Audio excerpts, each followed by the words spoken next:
কাটোয়া মহকুমা শাসকের কার্যালয়ের সামনে কমিশনের শুনানি কেন্দ্রে দেখা গেল পুলিশের মানবিক উদ্যোগ। শুনানিতে আসা অসুস্থ ও বয়স্ক দুই মহিলাকে নিজেদের গাড়িতে করে নিরাপদে বাড়ি পৌঁছে দিল কর্তব্যরত পুলিশ। জানা গিয়েছে, কাটোয়া শহরের 136 ও 91 নম্বর বুথের বাসিন্দা কল্যাণী দে এবং মানোয়ারা বিবিকে কমিশনের শুনানিতে ডাকা হয়েছিল। শুনানি শেষে তাদের শারীরিক অবস্থা ও বয়সের কথা বিবেচনা করে পুলিশ নিজ উদ্যোগে গাড়িতে করে বাড়ি পৌঁছে দেওয়ার ব্যবস্থা করে।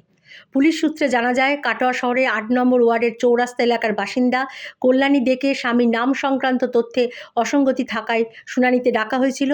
অন্যদিকে কাটোয়া পাড়ার বাসিন্দা মানোয়ারা বিবির বয়স সংক্রান্ত তথ্যে গরমিল ধরা পড়ায় তাকেও শুনানিতে হাজির হতে হয়।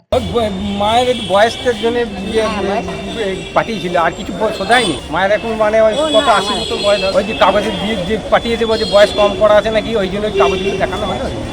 কর্তব্যরত এক পুলিশ আধিকারিক জানান, দুজনই অসুস্থ ও বয়স্ক মহিলা, তাই মানবিক দিক বিবেচনা করেই তাঁদের নিরাপদে বাড়ি পৌঁছে দেওয়ার ব্যবস্থা করা হয়েছে।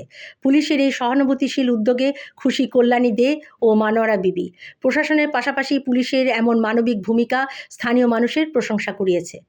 Bureau report, public news, Katwa.